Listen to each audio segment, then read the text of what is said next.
fellow speakers, fallen at the first hurdle. I cried this week. It's not really unusual at this time of year, is it? So it's, you know, it was Blue Monday on Monday. You tend to get that sad, don't you? It's grey, it's bleak, it's cold. I've been walking around with a hot water bottle because it's just that cold. It's fine. Apparently it's warm upstairs, but my office is downstairs. So yeah, I've been downstairs. And around this time of year, because it's my birthday tomorrow, normally I get really low around my birthday. And I was thinking about that this week. And I recognised there's a little bit of a pattern. So, taking you back to when I was 7 years old, and I was, you know, down here somewhere. And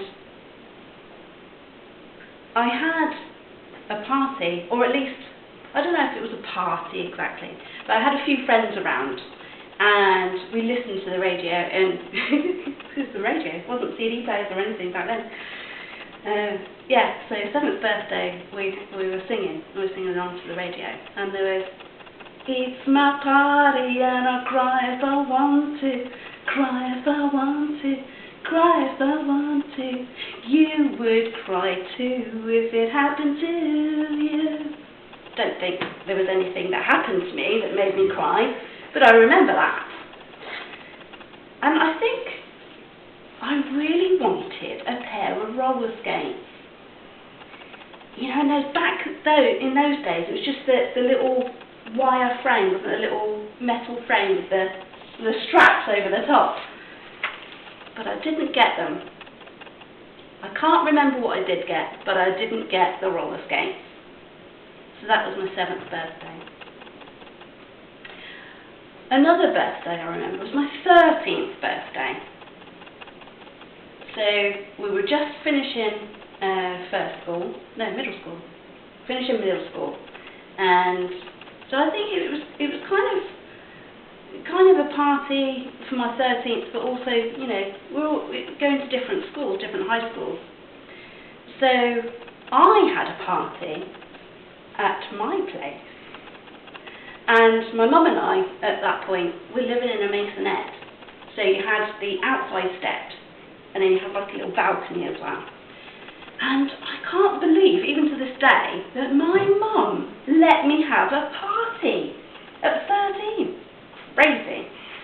I remember having trifle. Oh, love trifle. So we had trifle. And I also remember some of my friends that I'd invited were talking about bringing alcohol at 13. I was like, no alcohol. But yeah, so I had this party at my place, and I'd always felt, I'd always felt a bit of an outsider. So I kind of felt that this would bring me, you know, a bit more popular, make me a bit more popular. But yeah. So we had this party, and my mum actually left us alone. And it went downhill quite quickly. I remember somebody throwing food. I remember somebody throwing stuff down the stairs.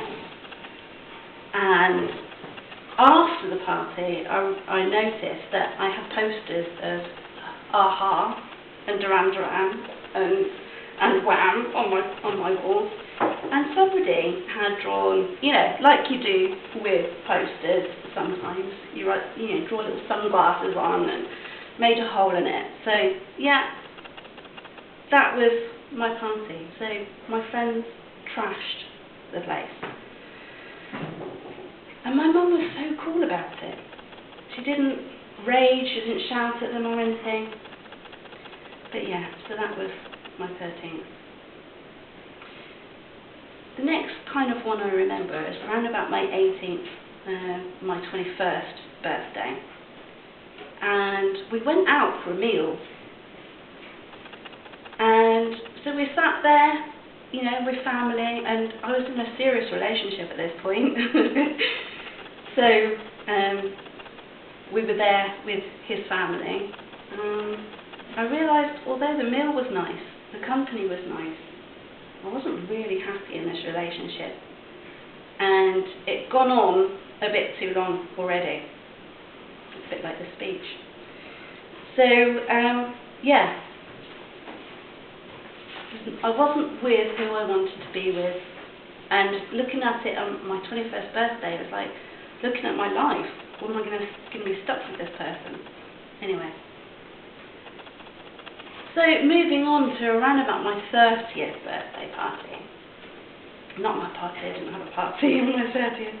Coming around to my 30th birthday.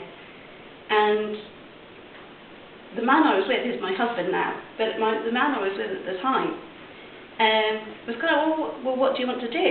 And I was, I would really fancy going to Barcelona.